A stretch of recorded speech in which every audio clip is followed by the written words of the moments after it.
Okay, okay.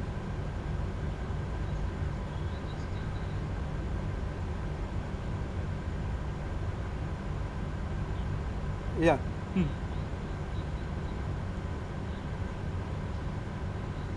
Yeah. Hmm. So am I? So you can hear me, right? Yeah, yeah. So again, so like I said, whenever we get an evidence or things like those, we actually subject those evidences to the opinions of our experts. So one expert being Mr. Vakar Raj, that we have in a team, who is actually the technical head of IPS. So he has a lot of knowledge about surveillance equipments. He has a lot of knowledge about cameras in general.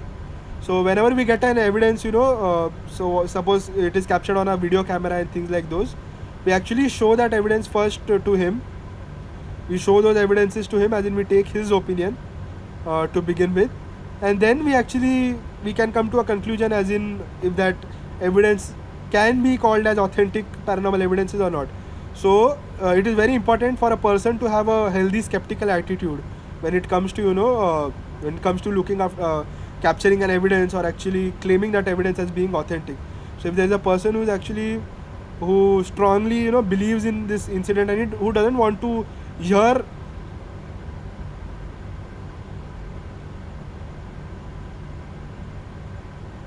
Okay, so am I? Okay, even actually I can see you. Yeah. Mm.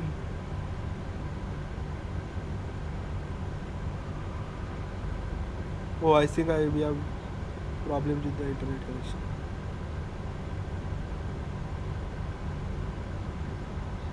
Mm-hmm. But you can hear my voice, right? So, so should I again call you back, or is it working? Haha. Oh, it's raining there. Okay. Okay, okay, okay. Yeah, the internet connection could be. Yeah, yeah, yeah. Hmm.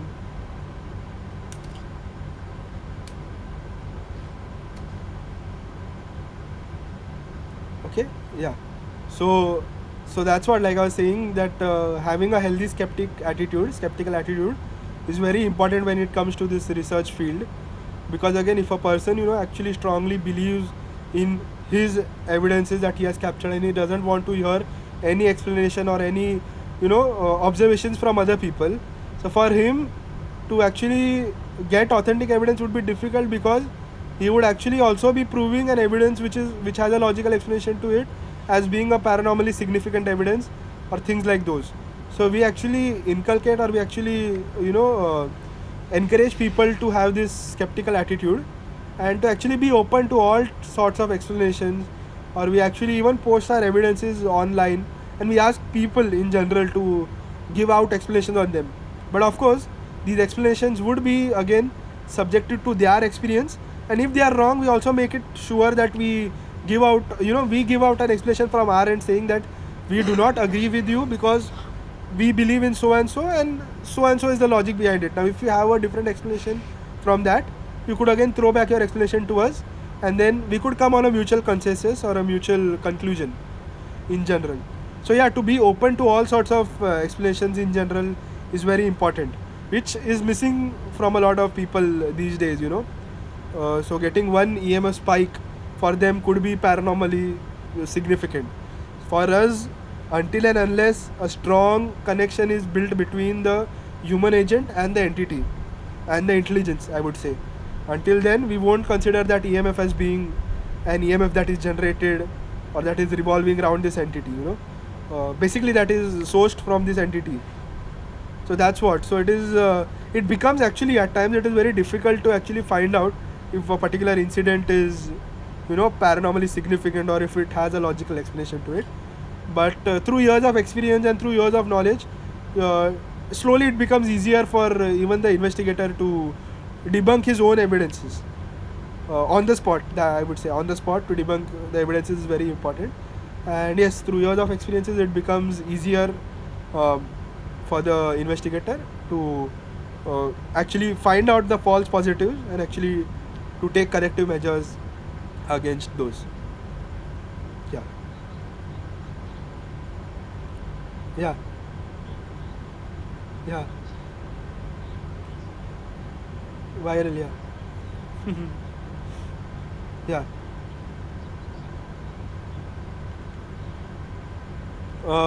Again, so let me I'll highlight first to check the genuinity of the photos.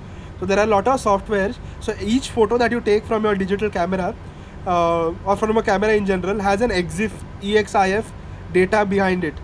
And actually through looking at the EXIF data, so there are softwares which you'll get online. You'll get those softwares online, which you can actually will give you a data of those.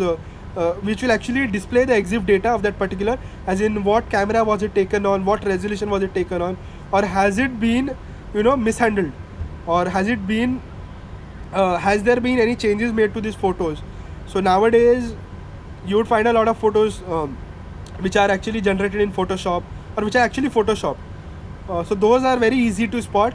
Again, when it comes to videos, like for example, if the video is taken on a CCTV camera, it is very difficult to actually sit down and edit stuff on CCTV cameras. But again, there are certain software that can actually record, so that can actually give a similar effect to CCTV as of CCTV cameras, as in it will give effects of grains on those videos, and that will make you feel that those are genuine. Those are genuine CCTV uploads, or those are genuine CCTV bytes. But again, it is not like that. So like I said, yes, if you have knowledge or if you have an expert in video or editor, if you have a video software editor or an expert in general, he would easily be able to find out. And all the paranormal teams usually do have an expert, like we have, like I said, Mr. Raj. So he can actually go through a video and can spot out defects in that video and come to a conclusion saying if this video was actually mishandled, or if this video, if there are changes that are made to this video, or if this video is authentic. So yeah, you need to have an expertise basically to find out. Yeah.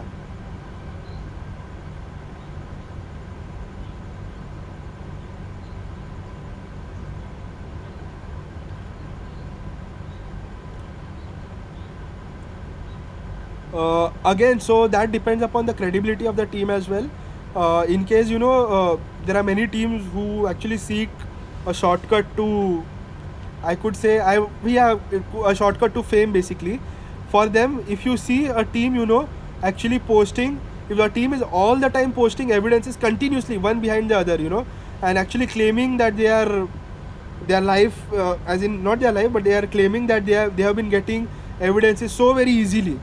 And there are a lot of shows on TV as well, which I wouldn't name as of the timing, because it would be unfair for me and it would be a lot of controversy there.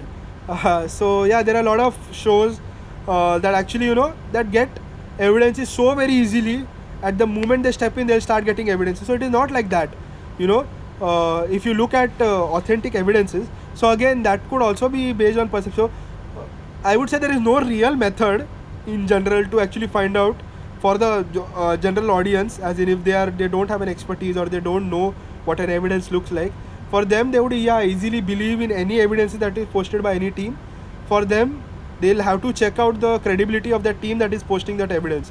They'll have to check out the past work that the team has been doing from XYZ years, or from the time they have started. And there is a subtlety, or there is a subtle, I would say they usually, when teams start getting evidences, authentic teams, I would say, evidences are not very wild, or are not very happening in general. So they start off with subtle evidences, and then slowly, as and when you progress, as and when you upgrade your equipments, you might start getting evidences which are greater than your previous evidences. That is what I have personally experienced the day I started getting EVPs, electronic voice phenomena, like I mentioned. My first electronic voice phenomena was just a word which I couldn't make out.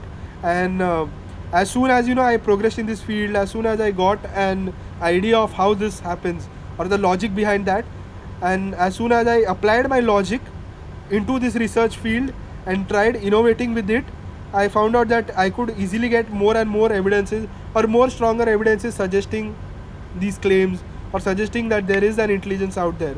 So yeah, to answer your question, how can the people believe is just to check the past records of the team or check the credibility.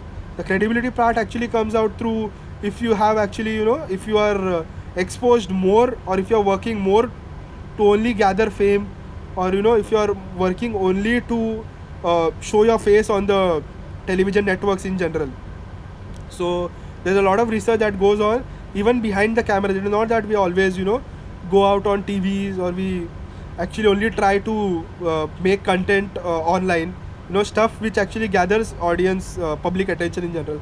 So we even go to places which we don't actually publish in general.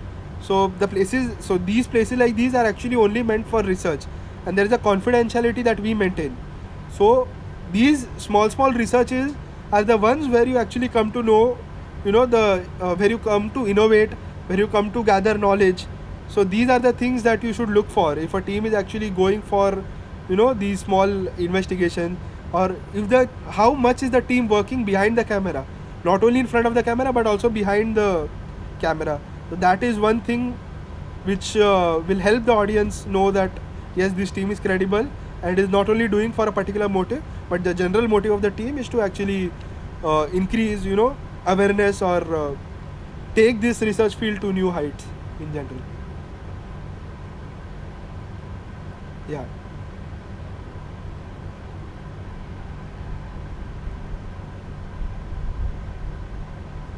So can you hear me? I think there's an internet connection.